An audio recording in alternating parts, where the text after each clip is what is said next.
आज याचिका दाखल केली की जे तुमच्याकडे जे आमदार आहेत त्यांना डिस्क्वालिफाय करावं. अरे बाबा, जो पक्ष शरद पवार साहेबांनी 25 वर्षापूर्वी काढला, स्वतःच्या मेहनतीने हा पक्ष महाराष्ट्रात वाढवला, महाराष्ट्राच्या बाहेर नेला, तो पक्ष आमच्याकडनं शरद पवार साहेबांकडनं काढून घेतला, आमच्या पक्षाचं चिन्ह काढून घेतलं, आमचा झेंडा काढून घेतला. जे काही अदृश्य शक्ती आहे त्यांच्या सहकार्याने या सर्व गोष्टी घडत आहेत.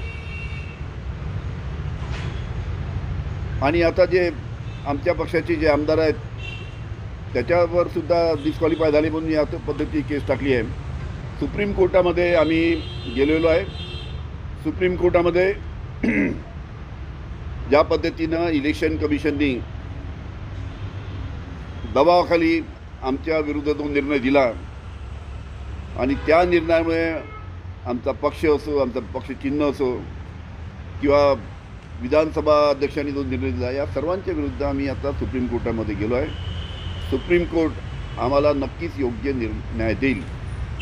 2 दिवसापूर्वी सुप्रीम कोर्टाने आम्हाला चिन्हाच्या बाबतीत निर्णय दिला की 8 दिवसाच्या आतमध्ये इलेक्शन कमिशननी लवकरात लवकर राष्ट्रवादी काँग्रेस शरद पवार या गटाला लवकरात लवकर त्यांचं चिन्ह द्यावं, अशा पद्धतीचा आदेश त्यांना द्यावा लागला इलेक्शन कमिशनला.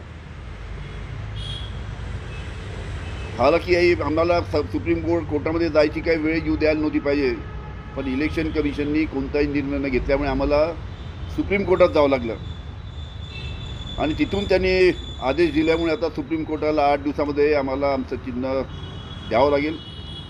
म्हणजे आता लोकसभेच्या निवडणुका आल्या, आमच्या पक्षाचं चिन्ह नाही, अशा परिस्थितीमध्ये इलेक्शन कमिशनवर दबाव टाकून आमच्या राष्ट्रवादी काँग्रेस पक्ष शरद पवार गटाला अडचणीत आणण्याचं काम काही अदृश्य शक्ती करत आहे. मराठ्यांना दिलेलं 10% आरक्षण टिकेल का, यावर शरद पवारांनी शंका उपस्थित केलेला आहे. कसं आहे की मराठा समाजाला आरक्षण दिलं पाहिजे याच्या बाबतीत कोणाचंही दुमत नव्हतं. फक्त एकच आहे की आता ज्या पद्धतीनं आरक्षण दिलं ते आरक्षण खरोखरच कोर्टात टिकणार आहे का. याच्या पहिलेसुद्धा राणे समिती बसली होती, राणे समितीने आरक्षण दिलं, तो निर्णय कोर्टात टिकला नाही. त्याच्यानंतर गायकवाड समिती आली, गायकवाड समितीने आरक्षण दिलं, त्यावेळेससुद्धा देवेंद्र फडणवीस सांगत होते की गायकवाड समितीचा जे आम्ही आरक्षण दिलं ते कोर्टात टिकणार. त्याचंसुद्धा काय झालं कोर्टामध्ये आपल्याला कल्पना आहे.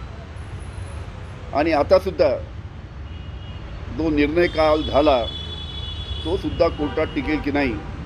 अनेक तज्ज्ञ आहेत या बाबतीतले, जे काही घटना तज्ज्ञ आहेत त्यांनीसुद्धा आपलं मत स्पष्टपणे व्यक्त केलं आहे. त्यांनीसुद्धा सांगितलं आहे की जो काल निर्णय झाला तो कोर्टामध्ये टिकणार नाही, अशा पद्धतीचं अनेक तज्ज्ञांनी आपलं मतसुद्धा व्यक्त केलं आहे.